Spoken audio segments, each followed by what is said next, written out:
அன்புக்குரிய இறை மக்களே, உங்கள் அனைவருக்கும் நம்முடைய லெந்து கால முதலாம் வெள்ளியிலே சந்திக்க இறைவன் நமக்கு கொடுத்த இந்த வரத்திற்கு நாம் அவருக்கு நன்றி செலுத்துவோம். இந்த நாளிலே முதல் வெள்ளியிலே அனைவரும் போய் ஆலயத்தில் கலந்து ஆலயத்தின் வழிபாடுகளை அனுசரித்து நாம் இந்த லெந்து காலங்களிலே எப்படியெல்லாம் வாழ வேண்டும் என்பது அவர்கள் சொல்லுகிற பிரகாரம் வேதம் என்ன சொல்லுகிறதோ அதன் பிரகாரம் நாம் நம் வாழ்க்கையை மாற்றிக்கொள்ள வேண்டும். எனக்கு தெரிந்த ஒரு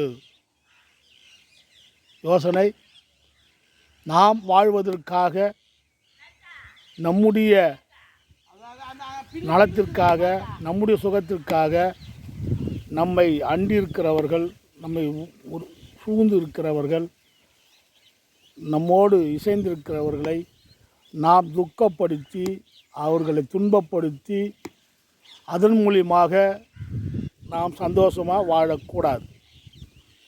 அப்படி வாழ்ந்தோம் என்றால் அது நம்மை சேர்ந்த நம்முடைய குடும்பத்திற்கே அது ஒரு சாபமாக அமைந்துவிடும்.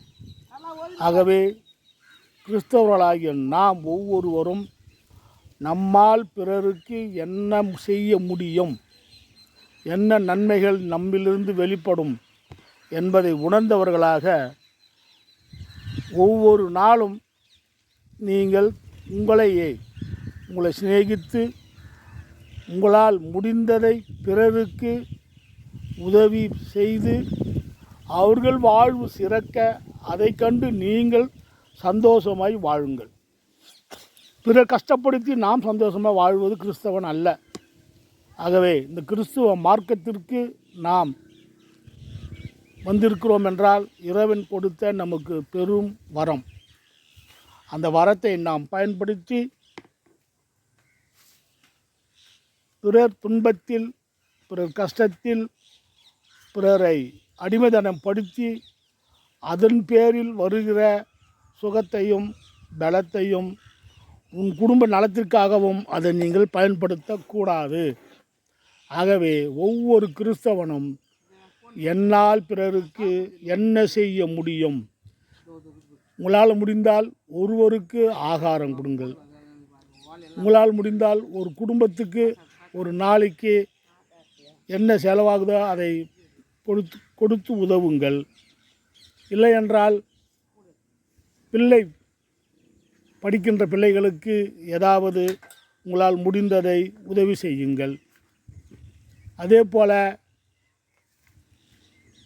அனாதைகளாக பெற்றோர்கள் கைவிடப்பட்ட பிள்ளைகள், இல்லை பிள்ளைகளால் கைவிடப்பட்ட முதியோர்கள், அவர்களை நீங்கள் கண்டால் அவர்களுக்கு உங்களால் என்ன செய்ய முடியுமோ அதை உதவி செய்து அதை கண்டு நீங்கள் சந்தோஷமாக இருந்தாலே கிறிஸ்தவன் என்று சொல்வதற்கு நாம் மார்த்தட்டி இந்த உலகத்தில் வாழ இறைவன் நம்மை கரம் பிடித்து அழைத்து செல்வார் என்பதற்கு சந்தேகமில்லை.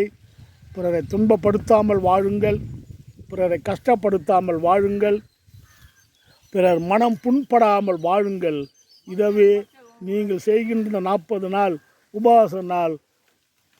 உபவாசமாக இருக்கும் என்பதற்கு சந்தேகமில்லை. கர்த்தர்தாம் இந்த நாளையும் வருகின்ற நாட்களையும் நமக்கு ஆசீர்வாதமாக மாற்றி தருவாராக. அனைவரும் ஆலயத்துக்கு சென்று ஆலய வழிபாட்டில் கலந்து கொள்ளுங்கள். உங்கள் பிள்ளைகளுக்கும் ஆசீர்வாதமாக மாற்றி தாருங்கள். ஆமேன். அல்லேலூயா, அல்லேலூயா, அல்லேலூயா, அல்லேலூயா.